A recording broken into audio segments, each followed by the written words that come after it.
दोस्तों हमने सबने सुना है, रामायण के अंदर पढ़ा भी है कि सीता माता जी के निर्दोष होते हुए भी श्री रामचंद्र जी ने उनको घर से निकाल दिया था, उनका त्याग कर दिया था। पर क्या आप जानते हैं कि सीता माता जी को घर से निकालने का श्री रामचंद्र जी को कितना भयंकर पाप लगा है? अब बहुत व्यक्ति मानते हैं कि पाप लगा है, बहुत व्यक्ति मानते हैं नहीं लगा है। आइए देखते हैं शास्त्र क्या कहते हैं इस बारे में। ये देखिए पवित्र श्रीमद देवी भागवत महापुराण गीता प्रेस गोरखपुर से, इसका कोड है 1898। इसमें हम आते हैं नवम स्कंद के अंदर, अध्याय नंबर 7, पेज नंबर 331। देखिए, जो मनुष्य इस पृथ्वी पर निर्दोष पत्नी का परित्याग कर देता है वह घोर नरक की यात्रा करता है, चाहे वह सर्वेश्वर ही क्यों ना हो, अर्थात कोई भी देवता हो, उसको ये पाप लगेगा अगर उसने ऐसा भयंकर कर्म किया तो। इस पवित्र ग्रंथ के इस कथन से सिद्ध होता है कि श्री रामचंद्र जी ने अगर निर्दोष सीता माता जी को घर से निकाला है तो उनको भयंकर पाप लगेगा। अब देखिए, आपको दिखाते हैं पवित्र गरुड़ पुराण के अंदर कि किस प्रकार से श्री रामचंद्र जी अपने पापों को भोगते भी हैं। देखिए प्रमाण, ये देखिए संक्षिप्त गरुड़ पुराण 1189 कोड है, गीता प्रेस का है।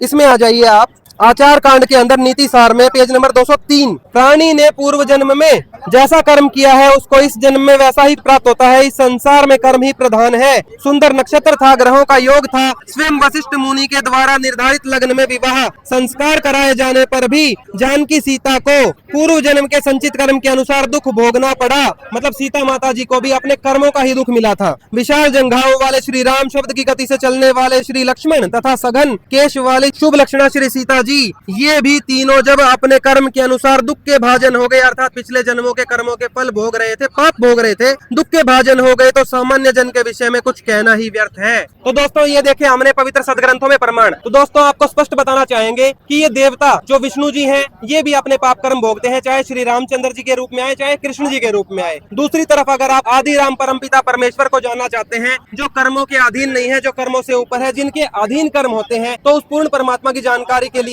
आपको सर्च करना पड़ेगा यूट्यूब पे संत रामपाल जी महाराज सत साहेब।